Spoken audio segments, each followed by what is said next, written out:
Ranjay, in your recent book, Reorganize for Resilience, there's a lot of great concepts in there around customer behavior, organizational change, partnerships, a lot of other issues that I found absolutely fascinating.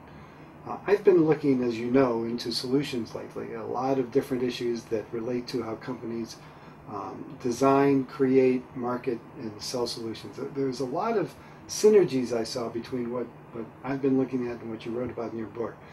One issue that I've seen for a number of years, certainly as I've talked to companies and worked with companies around solutions, is they tend to roll their eyes in the first few seconds when I use the term. There, as you can well imagine, there's still a fair amount of skepticism and cynicism, even around the terminology of solutions. How do I break through that? Why does that still exist? Even though I believe to my core that it is a real issue with real teeth that companies need to address. Well, I think there's a lot of it has to do with cynicism in business, has to do with the fact that we have all been guilty of propagating fads and fashions in business.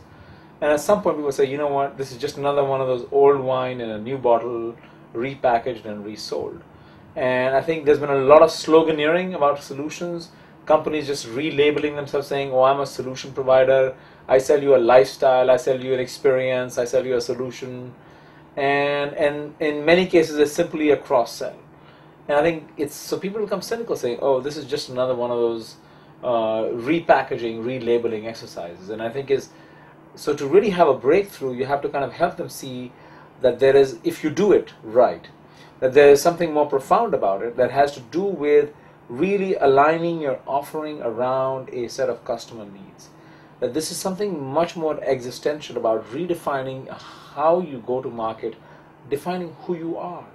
In my book I talk about that companies have to redefine themselves around not just what they produce, but what problems they solve.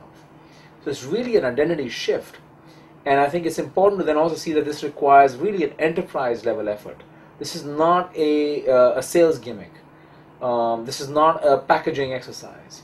This is not a cross-sell. This is a much deeper undertaking. And the payoffs, if you get it right, are huge. 2 plus 2 is going to be much greater than 4 if you know how to do it right.